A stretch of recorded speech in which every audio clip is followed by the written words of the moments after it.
Hi, my name is Patrick Desjardins, and today we will use TypeScript to build our GraphQL first resolver and create our first real GraphQL.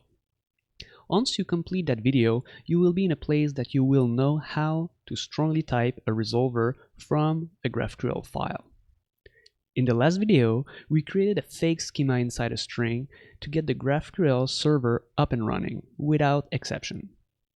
Now, let's create an actual GraphQL file. In GraphQL, there are three main elements: query, mutation, and the schema of the data.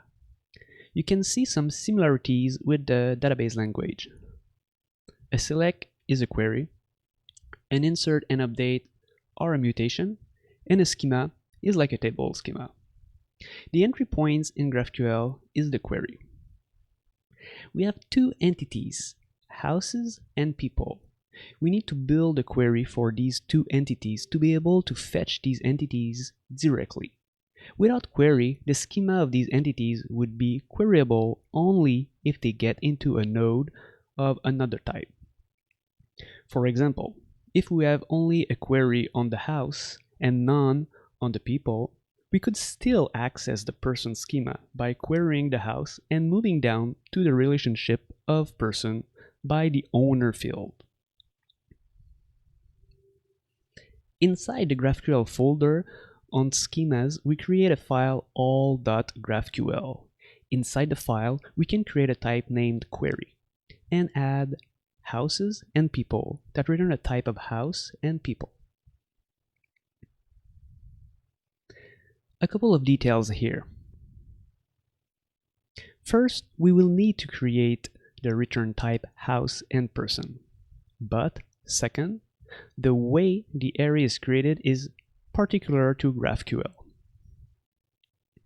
We need to use the exclamation point inside the square bracket to specify that we won't have any array of any undefined or null data, and outside to specify that the array cannot be null. In both cases, let's add two exclamation points, meaning that if there is nothing, that we will return an empty array. When we will generate our TypeScript definition, it will do a difference. Actually, let's have the people returning without an exclamation point to see the difference. As you can see, we are returning two types that we need to create. Similar to gRPC, where we had both entities created in a message. Now we create in GraphQL. We can actually open both side by side and see that there will be similarity. You may ask yourself that we are duplicating our work here, but let's keep in mind that you may be aggregating many services, some beyond your scope of access to alter. Also, as you will see in this video, we will add a field in GraphQL that does not exist on the gRPC side. For example, in the type person, let's add a field full name in the GraphQL schema. These two fields don't exist in gRPC. This field does not exist in gRPC. We will need to resolve the field. The resolving part is coming soon, but in short, it means that we are specifying what to do for some nodes. For example, resolving full name means that we will have a function that will tell GraphQL what to do when visiting that node, if the user has the field in the query. If not in the query, then we'll skip to resolve that node and go to the next one. So in the type person, we have ID, first name, last name, full name. The type will be int, string, string, and string. The second type is house. The type house is interesting because we have an edge from the node house to the node person. In GraphQL, we do not want to expose the owner ID field of gRPC, but we want to have the object person. So from the gRPC, we add the ID as int, square feet as in, number of bedroom as integer as well, on sale as boolean, is rental as boolean, but without the exclamation point, as we remember from the previous video on gRPC that this field can be undefined.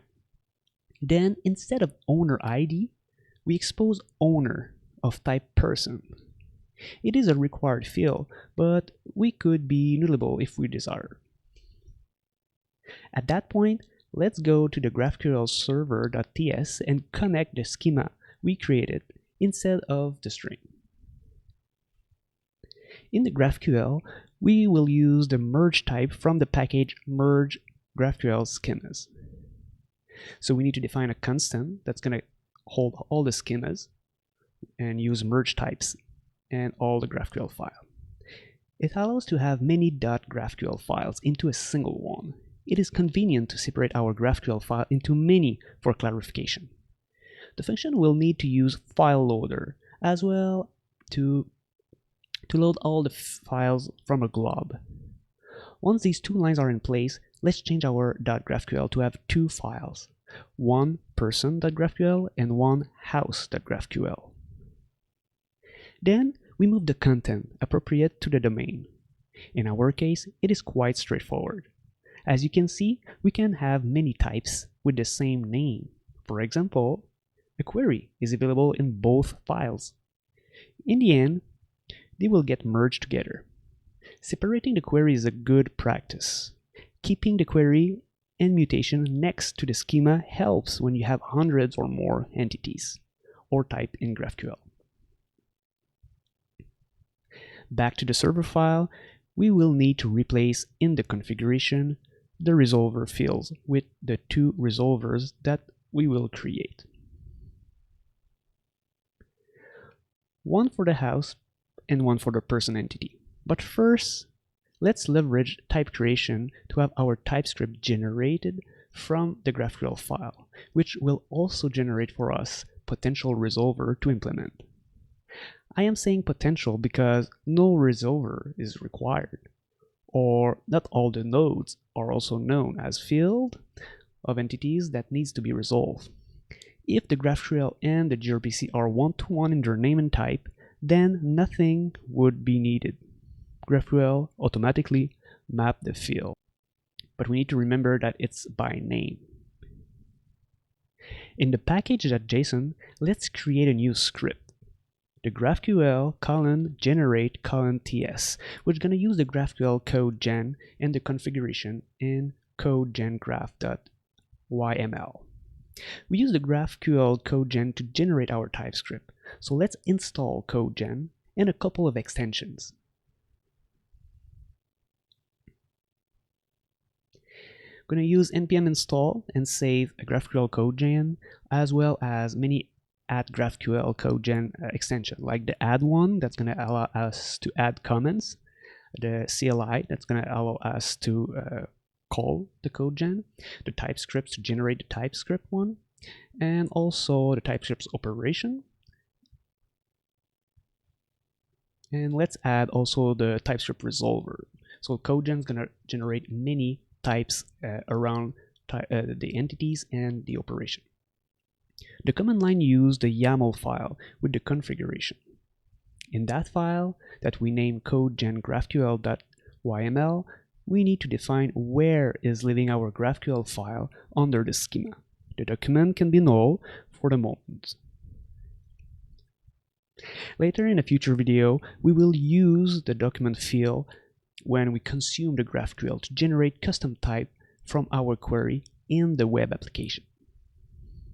Then we need to define where the definition file will be generated. Let's add them into the generated folder. There are many plugins and options available. In this video, we will define the maybe value, which is generated type for the optional value.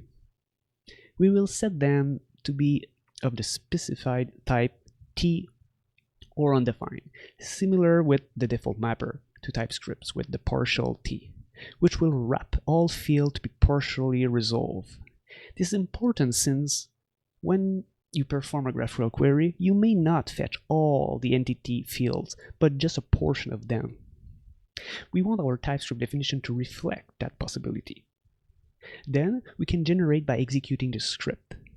Keep in mind that we are generating type for the GraphQL server for us to have a good developing experience. The consumer TypeScript file will be generated later. Yes, That is a lot of generation when we are on the back seat of this project. Don't worry, once all is in place, it flows quite naturally. In the resolver folder, let's create two files, the houseresolver.ts and personresolver.ts. Then let's export default accounts that we name houseresolver with an inline type that take the query of the query resolver type and one house resolver. Then assign the data we want to manually resolve. First, let's add the query for the house. That function is async, meaning we can perform a HTTP call to fetch data from our gRPC. In practice, you may call a REST endpoint or a database. All these are asynchronously communicating with an external system. For the simplicity of this video, we will return a promise of the fake database that we have. In the next video, we will communicate with the gRPC server that we built previously. The query defines the query name as a function that has 4 parameters. The first one is the source, or the parent. For the query, nothing is really interesting here. For a field, it will be the parent field. For example, when querying for a house, the field owner, when resolved, will have the source of the house. The args is the argument. For the moment, the query does not have any argument, but we could specify an ID or a criteria to query, like paging. The third one is the context. This is interesting to access information that was set across the life of the query. The data in the context is only for a single GraphQL request. It means that you can set in your Express middleware information that perform authentication data and then pass it down to the context of GraphQL. The last one is some information about the query and which field is requested by the user. Most of the time not used except when doing some patterns like the look ahead, meaning that at some higher level in the tree that we're looking to preload some data. This is more advanced, so let's skip that part for the moment. The query will fetch all the data for the moment. We can resolve a promise with all the data from the fake database and then with TypeScript filter the information. However, at that point TypeScript will complain about the type not being the good one. Even if we are not using the gRPC server, we are still using the fake database that relies on the gRPC type. Hence, we need to map these fields. We will get into more depth in the next video by creating a mapper. The mapper will be very dummy by setting the default value to the required field that is optional in the gRPC schema. Then let's resolve the field owner. In that case, we have from the backend the ID from the query. Each house will get into the resolver of the owner. We can get from the parent the ID and then fetch from our fake database the person associated. Then return it. In the next video, we will perform a gRPC to the person service. As you can see, I am using an import alias for the entity by specifying which type it is coming from. It clarifies a lot since many house and person types exist depending on where you import. In the GraphQL layer, we mix the backend type, in our case gRPC, with the GraphQL type. Before moving on the next resolver, you can see that there is something not clear in the way we are mapping. For example, we're mapping the owner inside the house resolver.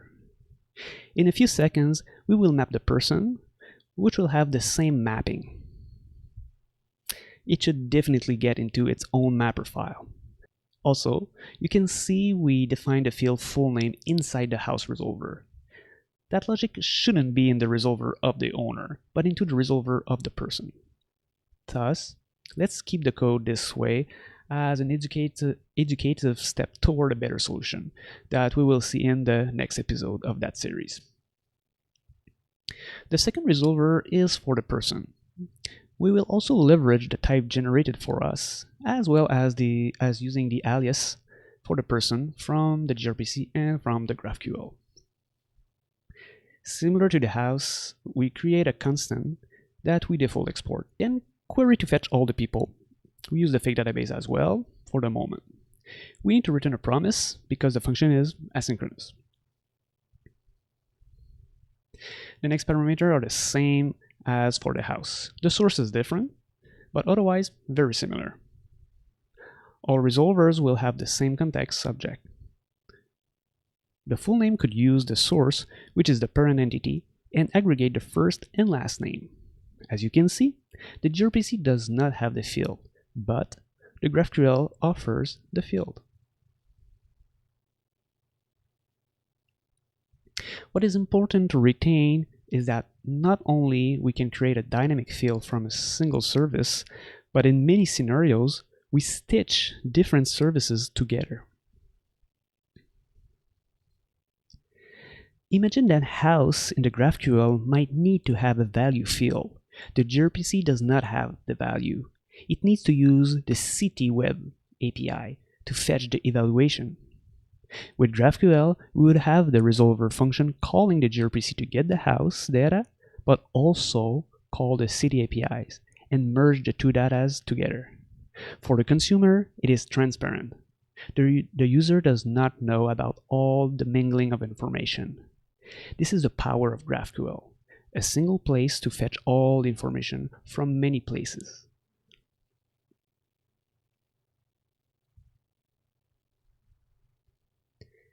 If we do not do it, the field about full name will fail because it does not exist. It will return undefined, but the GraphQL does not accept an undefined field, so we need to add this one. Let's move into the server file and merge the two resolver into the configuration with the library. npm install, and we're going to save GraphQL tools and the merge. And we're going to do also the npm install on the GraphQL tools load files.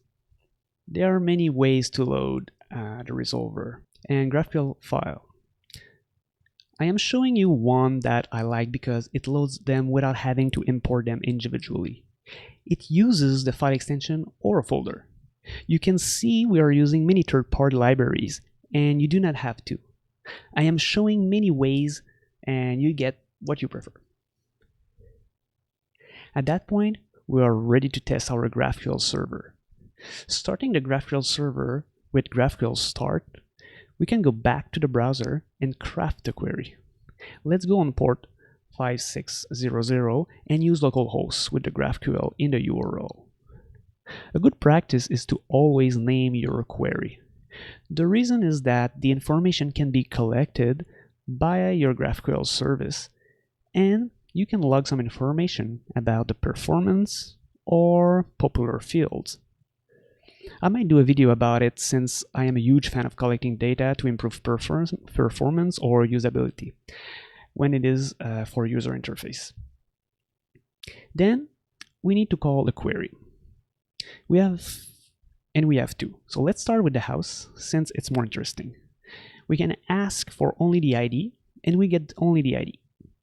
But we can also ask for the street name and the owner full name. As you can see, the resolver of the house and the full name is called. Let's create a new query. This time, let's query the people. We get a list of people. However, we cannot get their house.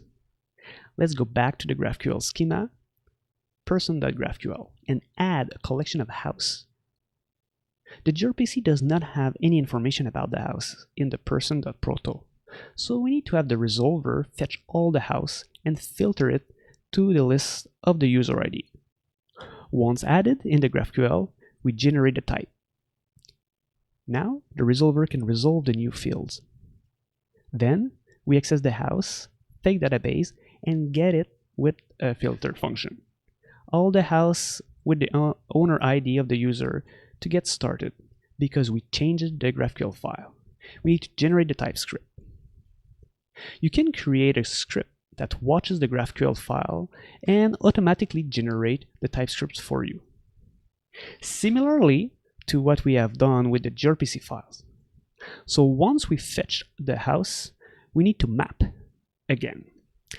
Here it is getting a little bit awkward for me to write since I am repeating code over and over again, but it illustrates where mapping files might not be fun to code, but it saves times in the long term and require to be unit tested once. What I'm going here is not only repetitive, but it would require way more testing to do. Do not do that. Next episode, we will refactor everything. So I am copying a lot at the end. Let's go back to the browser. Now, if we query the people, we can add the house. From the house, we can add the owner as well. And we can do that quite infinitely. The GraphQL is complete with these two entities. In this video, we saw how to create a GraphQL file and to hook it to the GraphQL server. We also learned how to create a simple resolver. In the next video, we will use the gRPC server instead of the fake database. It means that we are going to use the generated type from the gRPC server to invoke the generated client to access the information. We also do a proper mapping between the gRPC type and GraphQL type by refactoring the code we have done today.